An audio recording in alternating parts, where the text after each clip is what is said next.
ਫਤਿਹ। ਵਾਹਿਗੁਰੂ ਜੀ ਕਾ ਖਾਲਸਾ, ਵਾਹਿਗੁਰੂ ਜੀ ਕੀ ਫਤਿਹ। ਬਹੁਤ ਹੀ ਵਧੀਆ ਕਰਤਾਰ ਸਿੰਘ ਜੀ ਨੇ ਆਪ ਜੀ ਦੇ ਸਾਹਮਣੇ ਕਵਿਤਾ ਪੇਸ਼ ਕੀਤੀ ਹੈ। ਵਾਹਿਗੁਰੂ ਜੀ ਕਾ ਖਾਲਸਾ, ਵਾਹਿਗੁਰੂ ਜੀ ਕੀ ਫਤਿਹ। ਮੇਰੇ ਅੱਜ ਦੀ ਇਸ ਕਵਿਤਾ ਦਾ ਵਿਸ਼ਾ ਹੈ ਸ਼੍ਰੀ ਗੁਰੂ ਹਰਿਕ੍ਰਿਸ਼ਨ ਸਾਹਿਬ ਜੀ। ਕ੍ਰਿਸ਼ਨ ਕੌਰ ਦੀ ਕੁੱਖ ਤੋਂ ਜਨਮ ਲੈ ਕੇ ਕੀਰਤਪੁਰ ਹਰਿਕ੍ਰਿਸ਼ਨ ਅਵਤਾਰ ਆਇਆ। ਕ੍ਰਿਸ਼ਨ ਕੌਰ ਦੀ ਕੁੱਖ ਤੋਂ ਜਨਮ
ਭਾਉ ਨਿਰਵੈਰ ਅਕਾਲ ਮੂਰਤ ਅਜੂਨੀ ਸੈਰ ਧਨ ਗੁਰ ਪ੍ਰਸਾਦ ਕਾਇਮ ਪਾਤਸ਼ਾਹ ਜੀ ਦੇ ਮਾਲਕ ਸ਼ਬਦ ਬ੍ਰਹਮ ਸ਼ਬਦ ਗੁਰੂ ਸ਼੍ਰੀ ਗੁਰੂ ਗ੍ਰੰਥ ਸਾਹਿਬ ਜੀ ਦੇ ਪਾਵਨ ਹਜ਼ੂਰ ਵਿੱਚ ਜੁੜ ਬੈਠੇ ਸਾਧ ਸੰਗਤ ਜੀਓ, ਆਓ ਸਭ ਤੋਂ ਪਹਿਲਾਂ ਗੁਰੂ ਸਾਹਿਬਾਂ ਦੀ ਬਖਸ਼ੀ ਹੋਈ ਫਤਿਹ ਨਾਲ ਸਾਂਝ ਪਾਈਏ ਜੀ। ਵਾਹਿਗੁਰੂ ਜੀ ਕਾ ਖਾਲਸਾ, ਵਾਹਿਗੁਰੂ ਜੀ ਕੀ ਫਤਿਹ। ਅੱਜ ਮੇਰੇ ਲੈਕਚਰ ਦਾ ਜੋ ਵਿਸ਼ਾ ਹੈ ਉਹ ਹੈ ਅਰਦਾਸ। ਅਰਦਾਸ ਫਾਰਸੀ ਦਾ ਸ਼ਬਦ ਹੈ ਜੋ ਅਰਜ ਅਤੇ ਦਾਸ਼ਤ ਤੋਂ ਮਿਲ ਕੇ ਬਣਿਆ ਹੈ। ਅਰਜ ਦਾ ਭਾਵ ਹੈ ਬੇਨਤੀ, ਦਾਸ਼ਤ ਤੋਂ ਭਾਵ ਹੈ ਰੱਖਣਾ, ਭਾਵ ਆਪਣੀ ਬੇਨਤੀ ਨੂੰ ਕਿਸੇ ਅੱਗੇ ਰੱਖਣਾ। ਸਰਦਾਰ ਕਪੂਰ ਸਿੰਘ ਜੀ ਅਰਦਾਸ ਨੂੰ ਲਿਖਦੇ ਹਨ ਕਿ ਅਰਦਾਸ ਸੰਸਕ੍ਰਿਤ ਦੇ ਸ਼ਬਦ ਅਰਥ ਅਤੇ ਆਸ ਤੋਂ ਮਿਲ ਕੇ ਬਣਿਆ ਹੈ, ਜਿਸ ਤੋਂ ਭਾਵ ਹੈ ਮਨੋਕਾਮਨਾ। ਅਰਦਾਸ ਕੀ ਹੈ?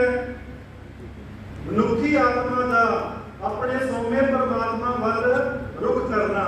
ਅਸੀਂ ਪਰਮਾਤਮਾ ਦੇ ਅੰਸ਼ ਹਾਂ। ਅਸੀਂ ਪਰਮਾਤਮਾ ਦੇ ਅੰਸ਼ ਹੋਣ ਕਰਕੇ ਉਸ ਨੂੰ ਮਿਲਣ ਦੀ ਤੜਪ ਰੱਖਦੇ ਹਾਂ। ਇਹ ਅੰਦਰਲੀ ਉਮੰਗ ਦਾ ਨਾਮ ਹੀ ਅਰਦਾਸ ਹੈ। ਜਦ ਸਾਡੇ ਅੰਦਰ ਦਾ ਗਿਆਨ, ਅੰਦਰ ਰੱਬ ਦਾ ਵਿਸ਼ਵਾਸ ਭਰ ਜਾਂਦਾ ਹੈ, ਉਸ ਵੇਲੇ ਸਾਡੇ ਅੰਦਰ ਖਾਸ ਹਾਲਤ ਪੈਦਾ ਹੁੰਦੀ ਹੈ।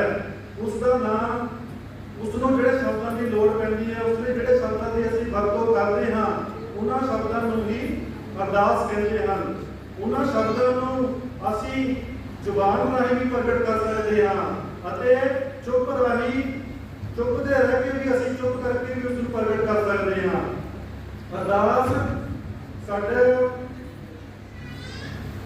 ਰੱਬ ਦੇ ਨਾਲ ਸੰਬੰਧ ਕਾਇਮ ਕਰਨ ਦਾ ਇੱਕ ਜ਼ਰੀਆ ਹੈ। ਅਰਦਾਸ ਮਨ ਪਵਿੱਤਰ ਅਤੇ ਨਿਰਮਲ ਕਰਦੀ ਹੈ। ਅਰਦਾਸ ਸਾਡਾ ਇੱਕ ਅੰਦਰ ਦਾ ਅਹਿਸਾਸ ਹੈ। ਅਰਦਾਸ ਵਿੱਚ ਰੱਬ ਦੀ ਰਜ਼ਾ, ਰੱਬ ਦੀ ਬਖਸ਼ਿਸ਼ ਕਰਨ ਅਤੇ ਟੁਕੜਨ ਮੰਗੀਦਾ ਹੈ। ਸਿੱਖ ਧਰਮ ਵਿੱਚ ਅਰਦਾਸ ਦੀ ਬੜੀ ਮਹਾਨਤਾ ਹੈ। ਸਿੱਖੀ ਵਿੱਚ ਹਰੇਕ ਕਾਰਜ ਦੇ ਆਰੰਭ ਵੇਲੇ ਅਤੇ ਸੰਪੂਰਨਤਾ ਵੇਲੇ ਸਤਿਗੁਰਾਂ ਜੀ ਦੇ ਪਰਮਾਤਮਾ ਦੇ ਪ੍ਰਭਾਵ ਵਾਸਤੇ ਅਰਦਾਸ ਕਰੀਦੀ ਹੈ। ਅਰਦਾਸ ਕਿਸੇ ਦੇ ਬੁਰੇ ਲਈ ਨਹੀਂ ਕੀਤੀ ਜਾਂਦੀ। ਅਰਦਾਸ ਸਿਰਫ ਭਲੇ ਲਈ ਕੀਤੀ ਜਾਂਦੀ ਹੈ।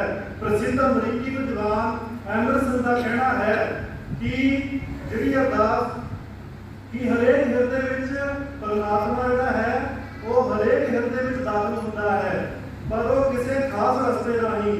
ਉਹ ਖਾਸ ਰਸਤਾ ਹੈ ਅਰਦਾਸ। ਸਤਿਗੁਰੂ ਜੀ ਅਰਦਾਸ ਸੰਬੰਧੀ ਮਨੁੱਖ ਨੇ ਜਨਮ, ਅਰਦਾਸ ਦੀ ਅਰਥਤਾ ਮਨੁੱਖ ਦੇ ਜਨਮ ਲੈਣ ਤੋਂ ਵੀ ਪਹਿਲਾਂ ਹੀ ਸ਼ੁਰੂ ਹੋ ਜਾਂਦੀ ਹੈ। ਮਨੁੱਖ ਨੇ ਅਜੇ ਜਨਮ ਨਹੀਂ ਸੀ ਲਿਆ।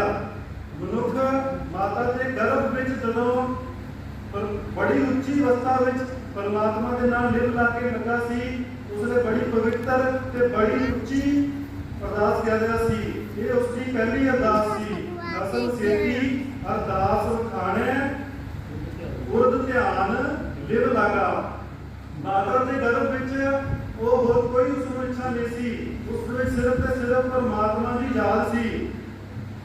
ਪਰ ਜਿਵੇਂ ਜਿਵੇਂ ਮਨੁੱਖ ਉਸ ਦਾ ਪੇਟ ਦੀ ਲੋੜ ਦੀ ਭੁੱਖ ਹੋਈ, ਫਿਰ ਉਸ ਨੂੰ ਪੇਟ ਦੀ ਲੋੜ ਦੀ ਭੁੱਖ ਕਰਕੇ ਉਸ ਦਾ ਸੰਬੰਧ ਉਸ ਦੀ ਮਾਤਾ ਨਾਲ ਪਿਆ, ਉਸ ਦਾ ਦੁੱਧ ਦਾ ਨਾਲ ਸੰਬੰਧ ਪਿਆ ਤੇ ਉਸ ਦੀ ਲੋੜ ਮਾਤਾ ਦਾ ਦੁੱਧ ਬਣ ਗਿਆ। ਮਨੁੱਖ ਦਾ ਜੋ ਸੰਬੰਧ ਹੈ ਉਹ ਦੁੱਧ ਨਾਲ, ਉਸ ਦੀ ਪ੍ਰੀਤ ਪਰਮਾਤਮਾ ਨਾਲੋਂ ਟੁੱਟ ਕੇ ਉਸ ਦੀ ਪ੍ਰੀਤ ਸੰਸਾਰ ਨਾਲ ਬਣ ਗਈ। ਪਹਿਲਾਂ ਉਸ ਦੀ ਪ੍ਰੀਤ ਨਿਰੰਕਾਰ ਨਾਲ ਸੀ, ਪਰ ਜਦੋਂ ਉਹ ਦੀ ਪ੍ਰੀਤ ਸੰਸਾਰਿਕ ਅਵਸਥਾ ਲੋੜਾਂ ਨਾਲ ਪਈ ਤਾਂ ਉਸ ਦੀ ਪ੍ਰੀਤ ਸੰਸਾਰ ਨਾਲ ਬਣ ਗਈ। ਮਨੁੱਖ ਜਦੋਂ ਮਾਤਾ ਦੇ ਗਰਭ ਵਿੱਚ ਸੀ, ਉਸ ਦਾ ਅਰਦਾਸ, ਉਸ ਦਾ ਸਿਮਰਨ ਸੀ, ਪਰ ਜਦੋਂ ਅਲੱਗ ਹੋਇਆ ਤੇ ਸੰਸਾਰ ਵਿੱਚ ਆ ਕੇ ਉਸ ਦੀ ਸਿਮਰਨ ਤੋਂ ਹਟ ਗਈ।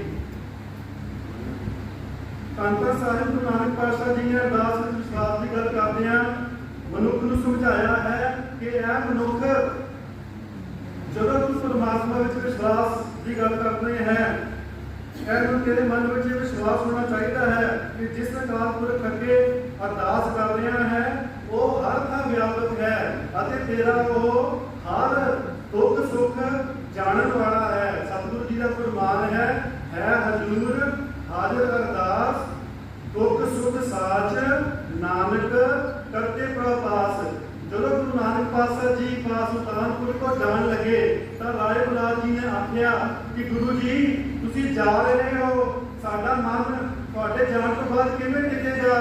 ਤਾਂ ਗੁਰੂ ਜੀ ਨੇ ਆਖਿਆ ਕਿ ਰਾਏ ਬੁਲਾਰ ਜੀ ਜਦੋਂ ਤੁਹਾਡਾ ਮਨ ਨਾ ਟਿਕੇ, ਜਦੋਂ ਤੁਹਾਡਾ ਬਲ ਕੰਮ ਨਾ ਕਰੇ ਤਾਂ ਤੁਸੀਂ ਨਿਰਭਰ ਹੋ ਕੇ ਉਸ ਪਰਮਾਤਮਾ ਅੱਗੇ, ਉਸ ਵਾਹਿਗੁਰੂ ਜੀ ਅੱਗੇ ਅਰਦਾਸ ਕਰਿਓ, ਤੁਹਾਡਾ ਮਨ ਟਿਕ ਜਾਏਗਾ।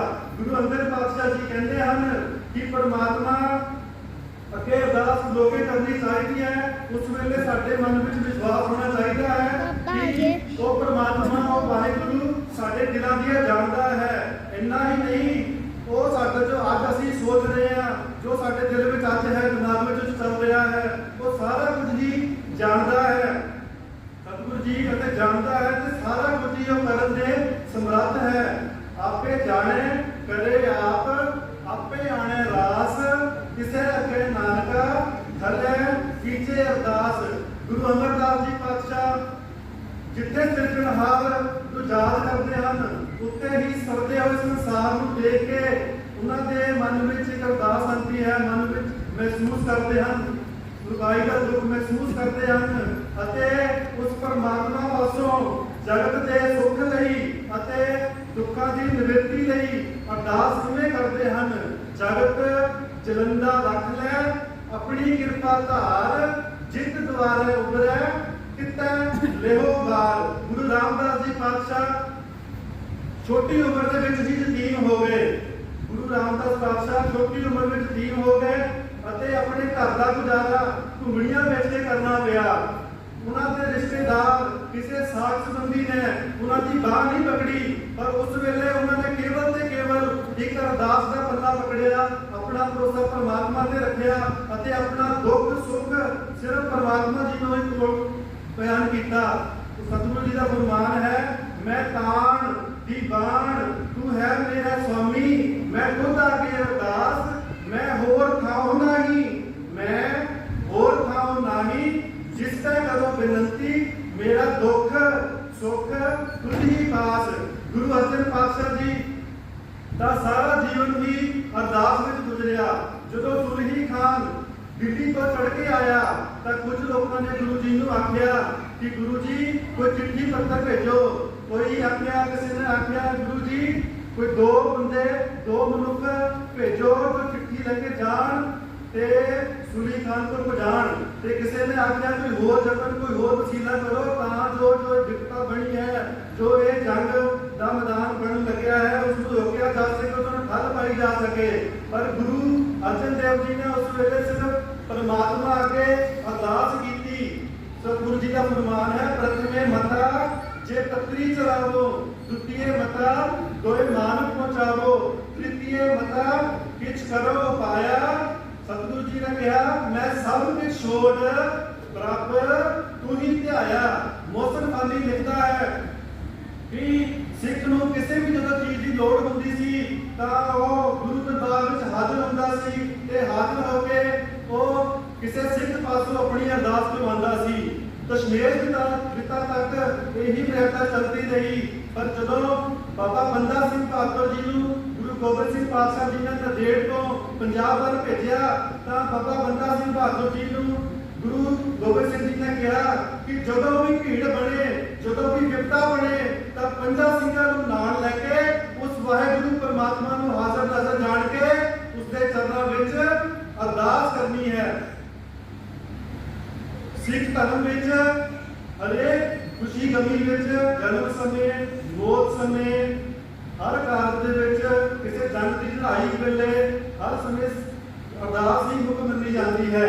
ਸਿੱਖ ਇਤਿਹਾਸ ਵਿੱਚ ਐਸੀਆਂ ਬੇਅੰਤ ਮਿਸਾਲਾਂ ਮਿਲਦੀਆਂ ਹਨ ਜਿਸ ਵਿੱਚ ਸਿੱਖਾਂ ਨੇ ਅਰਦਾਸ ਕੀਤੀ ਤੇ ਉਸਦੇ ਉੱਤੇ ਪੂਰਨੇ ਵੀ ਪਾਏ। ਦੁਸ਼ਹਿਰੇ ਦੀ ਜੰਗ ਵਿੱਚ ਆਪਾਂ ਦੇਖਦੇ ਹਾਂ, ਜਦੋਂ ਦੁਸ਼ਹਿਰੇ ਦੀ ਜੰਗ ਹੋਣ ਲੱਗੀ ਤਾਂ ਅਕਾਲੀ ਫੂਲਾ ਸਿੰਘ ਜੀ ਜਦੋਂ ਲੱਗੇ ਦਾਸ ਵਾਸਤੇ ਜਾਣ ਲੱਗੇ ਤਾਂ ਉਸ ਵੇਲੇ ਮਹਾਰਾਜਾ ਰਣਜੀਤ ਸਿੰਘ ਨੂੰ ਪਤਾ ਲੱਗਾ ਕਿ ਪਠਾਣੀ ਦਲ ਜੋ ਹੈ ਉਹ ਬਹੁਤ ਭਾਰੀ ਹੈ, ਉਸ ਦੀ ਸੈਨਾ ਬਹੁਤ ਜ਼ਿਆਦਾ ਹੈ। ਸਾਡੇ ਜੋ ਸਿੱਖ ਹਨ, ਸਾਡੀ ਜੋ ਸਿੰਘਾਂ ਦੀ ਫੌਜ ਹੈ ਘੱਟ ਹੈ, ਉਹ ਬਹੁਤ ਜ਼ਿਆਦਾ ਫੌਜ ਹੈ। ਇਸ ਲਈ ਕੁਝ ਸਮਾਂ ਅਸੀਂ ਇਸ ਤਰ੍ਹਾਂ ਕਰਦੇ ਹਾਂ ਕਿ ਆਪਣਾ ਜੰਗ ਦਾ ਜੋ ਸਮਾਂ ਹੈ ਥੋੜਾ ਰੋਕ ਲਈਏ, ਥੋੜਾ ਠਹਿਰ ਕੇ ਹਮਲਾ ਕਰਾਂਗੇ, ਥੋੜਾ ਬਾਅਦ ਵਿੱਚ ਹਮਲਾ ਕਰਾਂਗੇ ਤਾਂ ਜੋ ਥੋੜਾ ਆਪਣੀ ਸੈਨਾ ਵੀ ਇਕੱਠੀ ਹੋ ਜਾਵੇ। ਪਰ ਉਸ ਵੇਲੇ ਗਾਂਧੀ ਫੂਲਾ ਸਿੰਘ ਜੀ ਨੇ ਜਵਾਬ ਦਿੱਤਾ ਕਿ ਅਸੀਂ ਉਸ ਅਕਾਲ ਪੁਰਖ ਅੱਗੇ ਉਸ ਵਾਹਿਗੁਰੂ ਜੀ ਨੂੰ ਹਾਜ਼ਰ ਨਾਜ਼ਰ ਜਾਣ ਕੇ ਅਰਦਾਸ ਕਰ ਚੁੱਕੇ ਹਾਂ ਅਤੇ ਉਸ ਗੁਰੂ ਨੇ ਬਖਸ਼ਣੀ ਹੈ ਤੇ ਇਤਿਹਾਸ ਗਵਾਹ ਹੈ। ਉਹ ਦੁਸ਼ਹਿਰੇ ਦੀ ਜੰਗ ਵਿੱਚ ਸਿੰਘਾਂ ਨੇ ਜਿੱਤ ਪ੍ਰਾਪਤ ਕੀਤੀ। ਇੰਨਾ ਸਿੱਖਾ ਹੈ, ਇੰਨਾ ਸਿੱਖਾਂ ਨੂੰ ਅਰਦਾਸ ਦੇ ਵਿੱਚ ਭਰੋਸਾ ਹੈ। ਸਿੱਖ ਧਰਮ ਵਿੱਚ ਇੰਨਾ ਭਰੋਸਾ ਹੈ। ਇਸ ਤਰ੍ਹਾਂ ਜੋ ਸਿੱਖ ਧਰਮ ਦੇ ਵਿੱਚ ਅਸੀਂ ਅਰਦਾਸ ਕਰਦੇ ਹਾਂ, ਜੋ ਸਿੱਖ ਰਹਿਤ ਮਰੰਦਰ ਦੇ ਵਿੱਚ ਅਰਦਾਸ ਦਾ ਜੋ ਸਾਨੂੰ ਸੰਪੂਰਨ ਜੋ ਵਿਸਥਾਰ ਦਿੱਤਾ ਹੈ, ਉਸ ਵਿੱਚ ਅਸੀਂ ਉਸ ਪਰਮਾਤਮਾ ਨੂੰ, ਉਸ ਵਾਹਿਗੁਰੂ ਨੂੰ ਸਭ ਤੋਂ ਪਹਿਲਾਂ ਉਸ ਅਕਾਲ ਪੁਰਖ ਨੂੰ ਯਾਦ ਕਰਦੇ ਹਾਂ।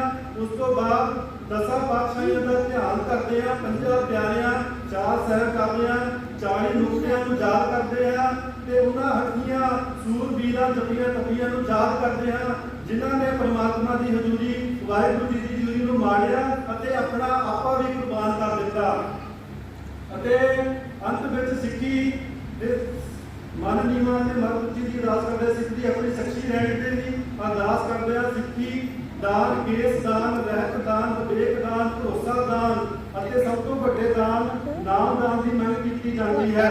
ਅਤੇ ਅੰਤ ਵਿੱਚ ਫਿਰ ਨਾਨਕ ਨਾਮ ਚੜ੍ਹਦੀ ਕਲਾ ਤੇਰੇ ਭਾਣੇ ਸਰਬੱਤ ਦਾ ਭਲਾ, ਭਾਵ ਸਰਬੱਤ ਦੇ ਭਲੇ ਦੀ ਦਾਤ ਮੰਗੀ ਜਾਂਦੀ ਹੈ। ਸੋ ਅੰਤ ਵਿੱਚ ਅਸੀਂ ਵੀ ਵਾਹਿਗੁਰੂ ਜੀ ਤੋਂ ਪਰਮਾਤਮਾ ਅੱਗੇ ਹਰ ਆਪਣੇ ਦੁੱਖ ਸੁੱਖ ਵਿੱਚ ਇਹੀ ਮੰਨਣਾ ਹੈ ਕਿ ਸਾਨੂੰ ਵੀ ਇਸ ਤਰ੍ਹਾਂ ਦੀ ਅਰਦਾਸ ਕਰਨੀ ਆ ਜਾਵੇ ਤਾਂ ਜੋ ਸਾਡੇ ਲੋਕ ਸੁਖੀਏ ਅਤੇ ਲੋਕ ਸੁਹੇਲੇ ਹੋ ਸਕਣ। ਦਾਸ ਨੇ ਪਹਿਲੀ ਵਾਰੀ ਲੈਕਚਰ ਦੀ ਸੇਵਾ ਕੀਤੀ ਹੈ। ਬਿਆਨ ਭੁੱਲਾਂ ਗਲਤੀਆਂ ਹੋ ਗਈਆਂ ਹੋਣਗੀਆਂ, ਜਾਣ ਕੇ ਬੱਚਾ ਜਾਣ ਕੇ ਮਾਫ ਕਰਨਾ ਜੀ।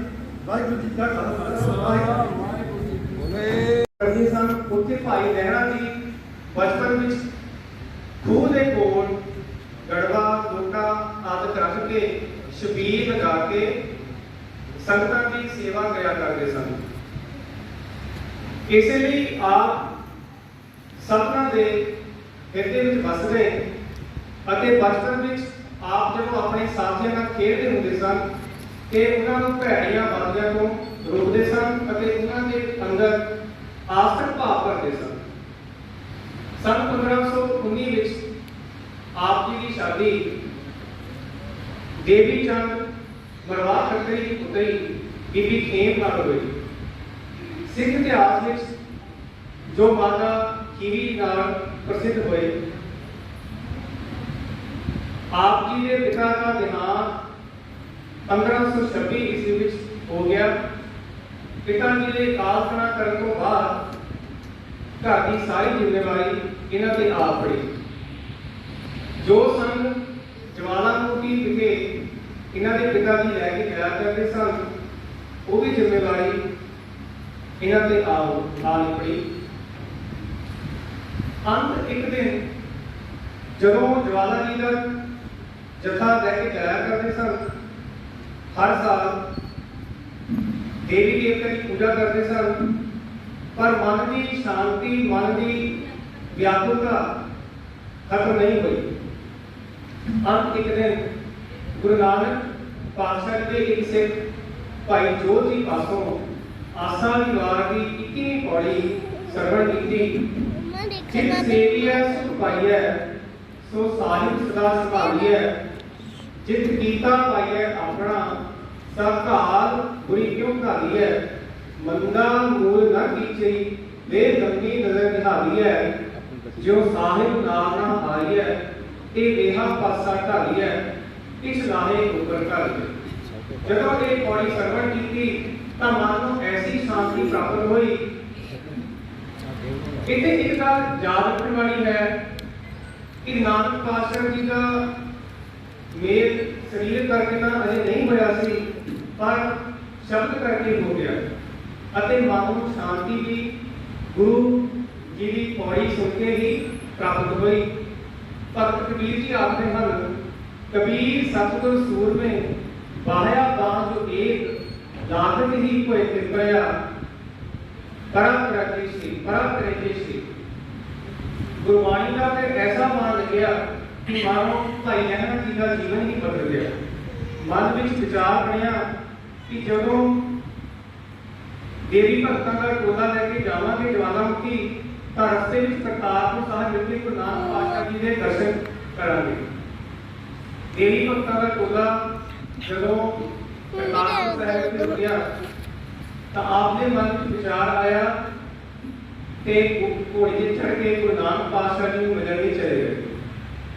ਕਰਤਾਰਪੁਰ ਵਿੱਚ ਪਹੁੰਚੇ ਤਾਂ ਗੁਰੂ ਨਾਨਕ ਪਾਤਸ਼ਾਹ ਅੱਗੇ ਕਿਰਸਾਣੀ ਨਿਵਾਸ ਵਿੱਚ ਮਿਲੇ। ਗੁਰੂ ਭਾਈ ਲਹਿਣਾ ਜੀ ਨੇ गुरु नानक पातशाह को नाम पछाणते हुए कुछ की कपे नानक की दर्शन को जाना है केड़े राह चलिए। गुरु नानक पातशाह जी ने घोड़े दी लगामां फड़ लईआं ते अगे हो के तुर पए। धर्मशाला पुजे तां गुरु नानक पातशाह जी आखण लगे पुरखा घोड़ा बल के अंदर आ जाओ। जदों भाई लहरा जी अंदर पहुंचे की देखते हैं कि ये तां ओही गुरु हैं जो मेरे घोड़े दी लगामां फड़ के मैनूं लैके आए। तो मन में बड़ी ही शर्मिंदगी महसूस हुई अते गुरु नानक पातशाह जी की बेअदबी समझण लगे। इस परेशानी को देख के गुरु नानक पातशाह जी आखण लगे, पुरखा की नाम है तेरा? तो कहने लगे मेरा नाम जी लहरा। तो नानक पातशाह जी आखण लगे जे तू लहरा असा देना ते लैणेदार हमेशा घोड़ियां ते चढ़ ही आया करते हैं, परेशानी वाली कोई गल नहीं। फिर सारे संसे मिट गए मनां विचों अते अपने जथे नूं आप दिता कि तुसीं हुण जाओ, मैनूं सच्चा गुरु मिल गया है। जथे के टोलीदारां ने गुस्सा मनाया, खरियां सुनाइयां, देवी देवते का शराब दे डर दिते, पर आप जी ने कहा जब मंजिल किसी राही जो मंजिल मिल जाए तो फिर वो राही भटकते नहीं।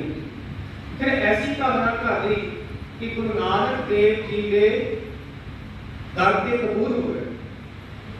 इत्थे बलवंती आखते हैं भये कबूल कसम नाल जां घाल मरदी कर दी। फिर ऐसी भावना कर दी हुक्म बंदिया कि हर परीक्षा विचों पास होए। जिथे आप जी के साहिबजादे भी आप जी का हुक्म मनण नूं तैयार नहीं होए, उत्थे आप जी ने गुरु नानक पातशाह जी का हर हुक्म मन्निया। जदों गुरु नानक पातशाह जी के दर्शन करके पहली बार घर गए ने ते करतारपुर साहिब वापस आए ने, तां की देखते हैं कि गुरु नानक पातशाह घर नहीं है।